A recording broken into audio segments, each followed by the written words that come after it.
आदिवासी भारत देश में सबसे पहले आए थे। तभी हम लोग का सभा संचालक से हम सुन रहे थे कि सबसे पहले हम लोग का मुंडा आदिवासी लोग आए थे और वहां आकर के इनका नाम क्या हुआ? बहुत सारा लड़ाई देखे उन लोग, लड़ाई किए, लड़ाई में भी उन लोग बहुत कोशिश के साथ उन लोग जीत हासिल की। हासिल करने के बाद जब तक वहां पर ज्यादा आदमी बढ़ते बढ़ते उन लोग और वो लड़ाई नहीं चाहते थे। हम लोग का आदिवासी का है कि आदिवासी उन लोग लड़ाई नहीं चाहते थे, लेकिन जबरदस्त हम लोग आदिवासी उनसे लड़ाई करते थे, लोग नहीं चाहते थे और लड़ाई नहीं चाहने के वजह से ही वो लोग धीरे धीरे धीरे धीरे से हम लोग लगा पूर्वज लोग इधर बढ़ते गए। वो चीज हम लोग के सही है, हम किसी का गुलाम नहीं है, साफ बात है।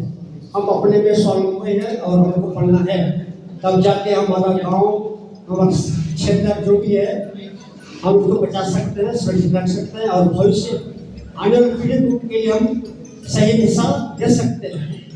आज हम हाल ही में 5 जनवरी का पेपर पढ़े, उसमें फिर कानून बना दिया है कि बेटियों को भी पैतृक संपत्ति में बराबर का अधिकार।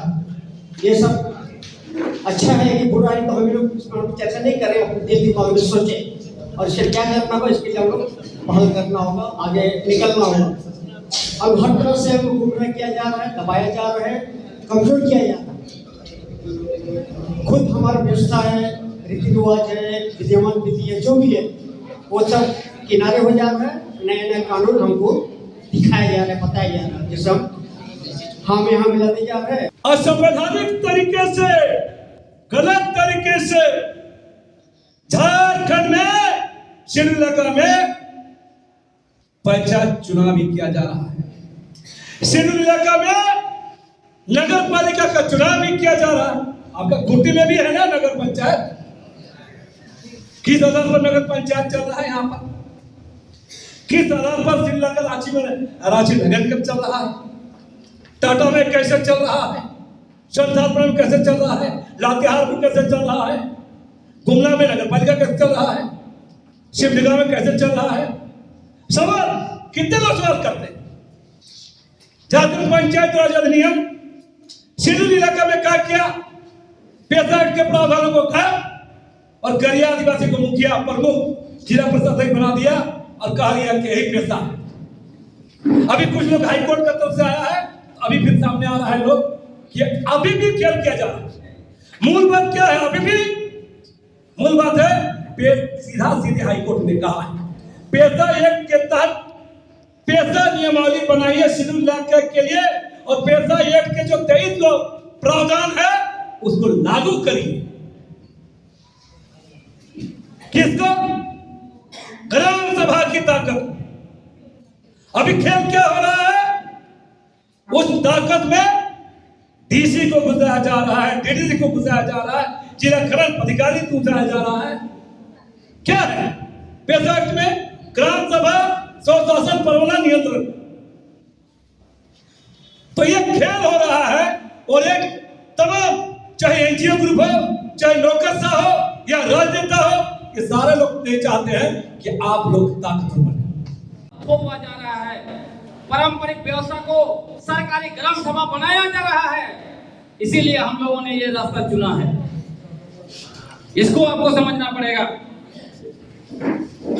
यदि इसको नहीं समझेंगे और अपने धुन में रहेंगे, आप रहिए ना जंगल में, क्या फर्क पड़ता है देश के शासन को। जोसेफ पूर्ति अपने जो भी अनुयायी है उनके साथ जंगल में रह रहे हैं ना, वो कह रहे हम जो है कि कोई व्यवस्था नहीं मानते हैं, हम पैदल चलेंगे, हम बीमार पड़ेंगे तो हॉस्पिटल नहीं जाएंगे, हम जो है कि सरकारी कोई स्कूल व्यवस्था में नहीं जाएंगे, सब निकोम का है, हम फोन नहीं लेंगे, हमें बिजली नहीं के अंदर नहीं रहेंगे, पंखा नहीं चलाएंगे, कुछ भी निकोम का व्यवस्था नहीं करेंगे। रहिए ना, सरकार तो चाहती है कि आपको जल्द से जल्द आदिवासियों को कुचल दिया जाए, इनके ऊपर जो है कि हमें खर्चा करना पड़ता है पैसा। और दूसरी तरफ जब हम उनका जल जंगल जमीन लेना चाहते हैं तब कहते हैं हम जल जंगल जमीन नहीं देंगे। वो तो आपको उस तरह से जाएंगे, आर्मी उतार कर, सेना उतार कर आपको कुचल देगी। ये मत सोचिए कि आप अपने व्यवस्था से सरकार से लड़ लेंगे। इसलिए आज समय है कि हमें जो संविधान में जो हथियार दिया गया है, इस देश में जो कानून दिया गया है, उसी हथियार और कानून के तहत हम लोगों को आगे बढ़ना पड़ेगा। तभी आप आने वाले पूर्वजों को और हमारे जो आने वाले पीढ़ी को और हमारा जो पूर्वज ने जल जंगल जमीन बचा के रखा है, खनिज संपदा बचा के रखा है, उसको हम लोग बचा सकते हैं। ये पहली बात थी। दूसरी बात मैं आपको कहना चाहता हूं, हमें यह समझना पड़ेगा, वाल्टर साहब ने ऑलरेडी विषय प्रवेश करते समय कहा, पूरा ऐतिहासिक बातें बताई।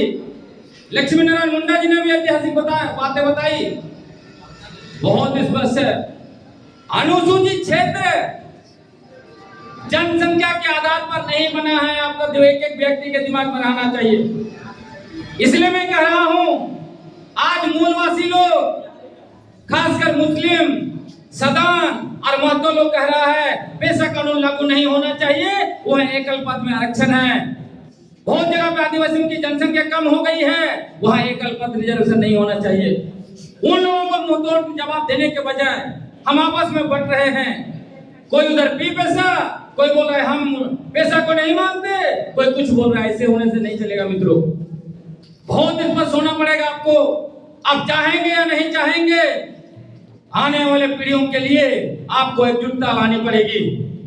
अरे लोगों को बताना पड़ेगा। सुप्रीम कोर्ट ने 2010 में फैसला दे दिया है।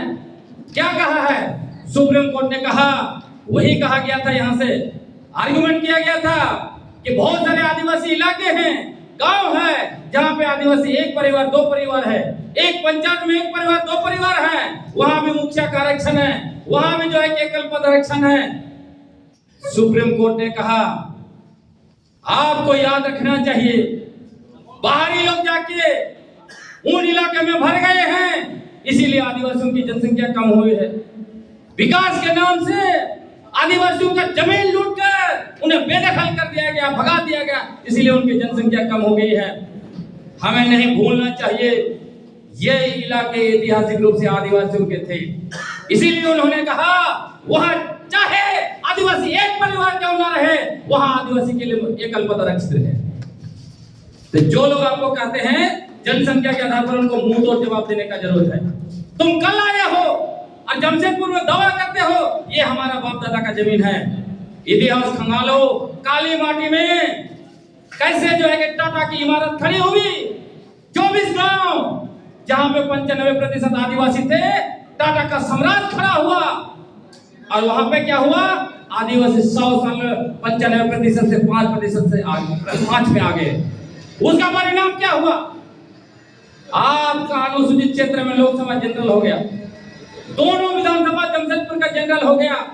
एक छत्तीसगढ़ का परिवार कब्जा कर लिया, दूसरा बिहार का परिवार कब्जा कर लिया, वन भी वही लोग कब्जा कर रहे हैं। अगला 100 साल में क्या होगा, पूरे झारखंड की यही तस्वीर है। यदि आज एकजुट होकर नहीं खड़े होंगे तो आने वाले पीढ़ी आपका सिर्फ वोटर बन के रह जाएगा, एक भी पद नहीं होगा। और जिस दिन आप वोटर बन गए, विधानसभा और लोकसभा में आपका कोई आदमी नहीं होगा, आपका सीएनटी नहीं बचेगा, आपका 5वीं अनुसूची नहीं बचेगा। 2 बार झारखंड हाई कोर्ट में 5वीं अनुसूची को डिफाइन करने के लिए केस किया गया, खारिज हुआ है, अब तक खारिज हो रहा है। एक महतो ने पिटीशन डाला था, एक मुस्लिम ने पिटीशन डाला था, दोनों खारिज हुआ। आपका जल जंगल जमीन को, आपकी बेटी माटी रोटी को आपके सामने छीना जा रहा है। भाई ने यहाँ पे अपना केस रखा होगा, मैं मीडिया को इंटरव्यू दे रहा था तो बाहर में था। तो यह समझना पड़ेगा ऐतिहासिक रूप से अनुसूचित क्षेत्र हमारे हैं, इसलिए हम लोगों को उसको बचाना पड़ेगा।